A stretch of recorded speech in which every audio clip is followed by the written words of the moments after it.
ስድስቱ የወርቅ እንቁላሎች ጊዜ ሰጥተው ሊያዳምጡት የሚገባ ታሪክ። አንዲት ታዳጊ ልጅ አያቷን አባባ በሕይወቴ ሊጠቅመኝ የሚችል ምን ነገር ልታስተምረኝ ትችላለህ ብላ ጠየቀችው።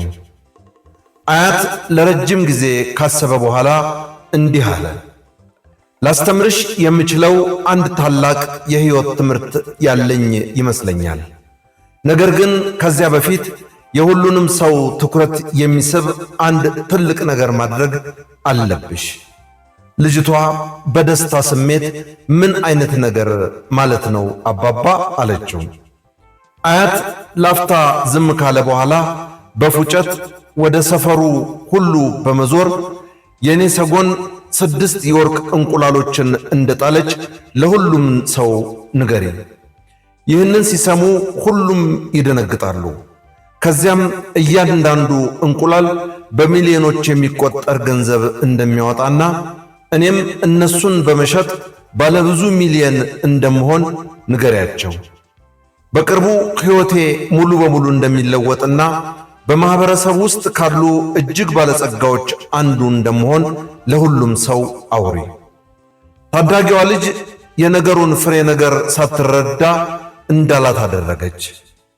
ከተመለሰች በኋላ እሷና አያቷ ቀኑን ሙሉ እስከ ምሽት ድረስ ቢጠብቁም ነገር ግን አንድም ጎረቤት እንኳን ደስ አለህ ሊለውና ደስታውን ሊካፈለው ወደ ቤታቸው አልመጣም። በማግስቱ ጠዋት አያት ለልጁ እንዲህ አላት።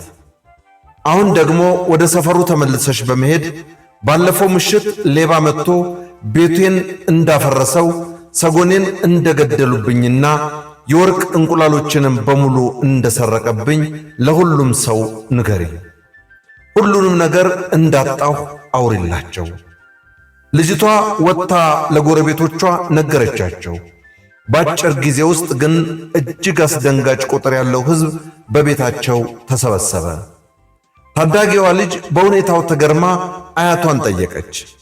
አባባ ትናንት አንድም ሰው ሳይመጣ ዛሬ ግን ይህን ያህል ብዙ ሕዝብ እንዴት ሊመጣ ቻለ? አያት ፈገግ አለና እንዲህ አላት። ሰዎች ስላንቺ ጥሩ ዜና ሲሰሙ ዝምታን ይመርጣሉ፣ ቸል ይሉታል፣ ምንም እንዳልተፈጠረም ያስመስላሉ። ስላንቺ መጥፎ ዜና ሲሰሙ ግን እንደ ሰደድ እሳት ያዛምቱታል፣ እውነት መሆኑን ለማረጋገጥም ይጣደፋሉ። ሰዎች ስኬትሽን ለማክበር ይከብዳቸዋል፣ ነገር ግን ውድቀትሽን ለመመልከት ይቻኮላሉ። በዚያች ቅጽበት አያት አንድ እጁን በልጅቱ ትከሻ ላይ አሳርፎ በድጋሚ ፈገግ አለና ቀጠለ። እንግዲህ ላስተምርሽ የፈለግኩት ታላቅ የሕይወት ልምድ በዙሪያችን ያሉ ሰዎች የሚነግሩን ትልቁ ውሸት እኛ ስናድግና ስኬታማ ስንሆን ደስ እንደሚላቸው ነው። እውነታው ግን አብዛኞቹ ሰዎች የቅርብ ጓደኞችና ጎረቤቶች እንኳን ስኬታማ ስትሆኚ ማየት አይፈልጉም። አንድ ሰው አንቺ ከሱ የበለጠ ስኬታማ እየሆንሽ እንደሆነ ሲገነዘብ ይህ ነገር ለሱ ስጋት ይሆንበታል። አብዛኞቹ ሰዎች ከነሱ የተሻለ ነገር የሚያደርጉ ሰዎችን ከልባቸው አይወዱም፣ ይቀናሉ።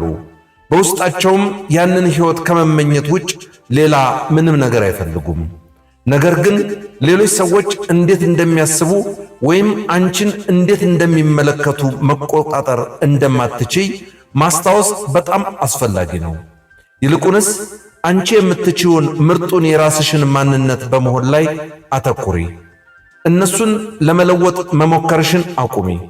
እነሱ ስለሚያደርጉት ነገር መጨነቅሽን ተይ። ዓላማዎችሽን አስቀምጪ። ሕልሞችሽን ተከተይ። የልብሽን ስሚ።